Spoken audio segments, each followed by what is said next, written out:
کسی بھی ادارے میں کام کرنے والے افراد بھی ایک خاندان اور فیملی کی حیثیت رکھتے ہوتے ہیں، کیونکہ انہوں نے دن کے 5 سے 7 گھنٹے 8 گھنٹے اکٹھے گزارنے ہوتے ہیں۔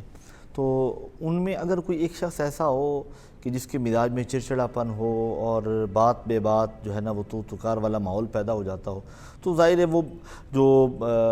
آفس لائف ہے یا کسی ادارے میں کام کرنے والے جو لوگ ہیں سارے وہ ڈسٹرب ہو جاتے ہیں۔ تو آج جو وظیفہ میں کرنے لگا ہوں وہ ہے، اگر آفیسر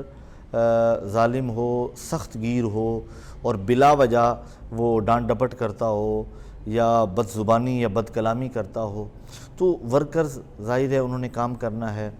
تو پریشان ہوتے ہیں اور پھر کہتے ہیں کہ ہمیں کوئی ایسا وظیفہ بتائیں کہ جس سے ہمارا جو افسر ہے وہ مہربان ہو جائے، ہمیں ناجائز تنگ نہ کرے۔ اب اس میں ایک پہلو، ایک ایلیمنٹ یہ بھی ہے کہ ہر شخص اپنا کام ایمانداری اور دیانتداری سے کرے۔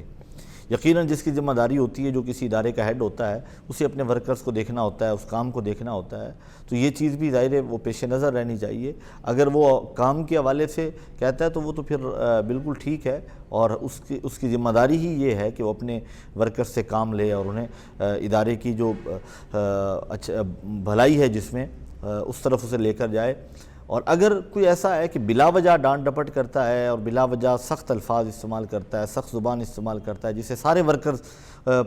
پریشان ہوتے ہیں اور ڈسٹرب ہوتے ہیں، تو اس کے لیے ایک وظیفہ ہے اللہ تعالیٰ کے اسماء گرامی میں سے، اور ان آفیسرز کے لیے، کسی بھی ادارے کے حکمران حاکم کے لیے بھی یہ پیغام ہے کہ اللہ رب العزت نے اگر منصب دیا ہے تو اللہ کی مخلوق پر نرمی کے ساتھ پیش آئیں، سختی نہ کریں، سخت گیری مزاج میں نہیں ہونی چاہیے، کیونکہ اگر آج کسی ادارے کے آپ افسر ہیں تو کل آپ نے بھی اللہ کی بارگاہ میں حاضر ہونا ہے، اور وہاں پہ اللہ کی